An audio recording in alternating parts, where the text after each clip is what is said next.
And here we're gonna put everything back together. Yay!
We're going to get into a different situation here now where we add the sys prep here to our gallon of distilled water. And it says to give it a good shake.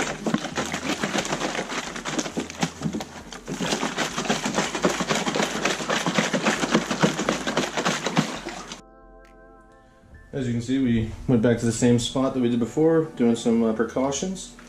And I'm going to slowly start filling this up. Hopefully we don't have any leaks, because that would kind of piss me off.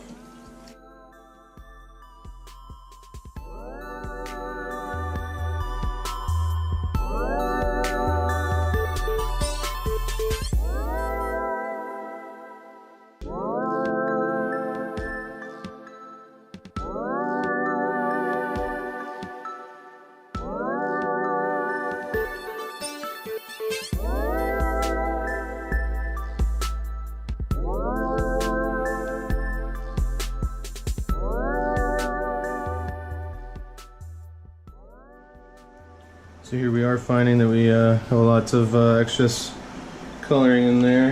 Just going to have some extra stuff add in. Trying to top this off because obviously we see residue on the reservoir. It needs to be cleaned out.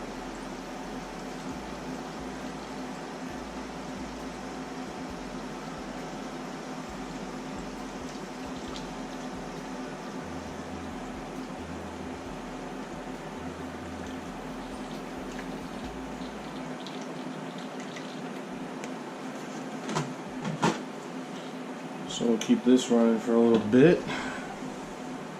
See what goes on here. No leaks in any of the places that we changed out. That's always a plus. And I want to see it get all that gunk out as much as it can as it goes through the system. And what we're actually supposed to do, based on the criteria for the sys prep, which it states right here, is it's run treated water for 12 hours. So what we're going to do is let this run for 12 hours and then we're going to come back to it and see what's going on, and hopefully we can get all of the excess stuff that was out on all the parts and make our way to a very clean and healthy system. Well, the fluid's been running through the system for overnight. It's coming up more in like 15-16 hours, even though the bottle said 12. I do see, you know, it's pretty clear on the block. All the tubes are clear. I don't know if we can see it, can a little bit. There are definitely particulates floating around in the reservoir, so this fluid has picked up some of the excess garbage that's in here, and a lot of it's actually at the top here. You can actually see the hole where the intake's coming in and pushing the water through, and then just the, I don't know, layer of scrum that's on there. And one of the things that we notice here is that the center pipe, which I imagine was aluminum, I'm not really sure what that is, but it's definitely got some corrosive elements on it. So I'm actually probably going to end up taking out the entire reservoir once I drain it and disassembling it and wiping that down and seeing about getting that residue off of there, because I feel like that can only spell trouble. So we're going to go and continue with the loop train, and I'm going to flush it a couple more times with distilled water after I get this fluid cooling out, and we'll go from there. So before we put the fluid in, I want to get a comparison here. On the left is the powder red, which is the supposedly lighter red, I mean barely, by Primochill's standard. And the right one is what's left over from the last build with the, I think it's called Razor Red. Now right off the bat, I want you to notice that something that I didn't notice when I put this in the first time, and I'm gonna have to contact Primochill about this, because on their Razor Red, you see there's a whole bunch of crap just floating on the top there. Now these have been sitting, and this is on the top of the case, but you'll also notice on the bottom here, there's a whole bunch of nonsense just chilling there. Like, I don't even know what that is, and honestly, I know what that is what's within the system clogging it up a little bit. On the newer bottle, that stuff's not there. There's not anything there at all. Granted, it hasn't been exposed to oxygen. I wonder if that's something weird. I'll do a comparison after that. They both have the same, compared the properties that make it cool and why I want it. But we're gonna go ahead and pour that in and see how everything goes. But I honestly think that after cleaning this whole system, which by the way, the powder red, also see the pole in the middle there was covered in, I don't know what it was. I cleaned it off, but I didn't get the full thing, so it's definitely tarnished. I wonder if the fluid with the, the powder substance in there that makes it what it is with the whole movement ate away at that and kind of has it exposed the aluminum to what that is there.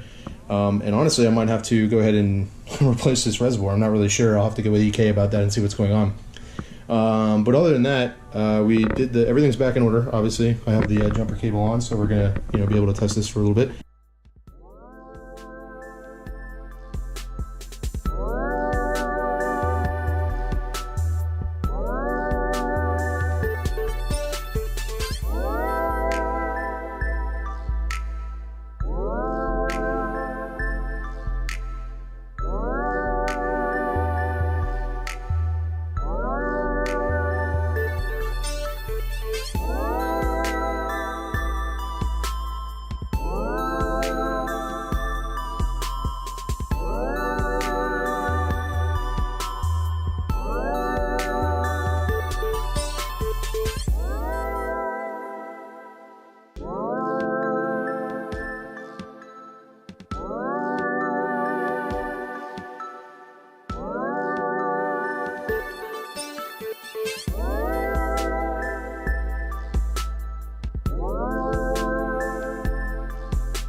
Alright guys, the new fluid's in.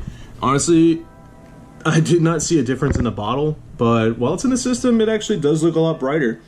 I got the original Razor Red from Primochill Vue, and it was more like a crimson. It was very dark, and they had 3 colors, and I got into an argument with them. Whatever, I'm not going to go there. But basically, they're always perfecting their formula, and it's going to change from batch to batch, which we're actually seeing here right now. This is actually a much better batch. I'm not seeing any particulates in there. Not that you can really see it while it's moving, but the new plate is in, and it actually does. It looks like it spreads the water a lot more evenly, which is awesome. And before we were sitting here idle with the cleaner fluid in about 40-43 degrees, and right now it's actually chilling. Oh, it's chilling more at the 34 range, if we can see that. The graphic card as well is hitting at 28 right now, so that's even crazier. But I do think this new spreader is better, and honestly, there obviously is a difference between premixed fluid and just regular distilled water with some additive to it. So we're gonna let this run, but so far so good, guys. I'm really liking what I see, to be honest with you. So here we go.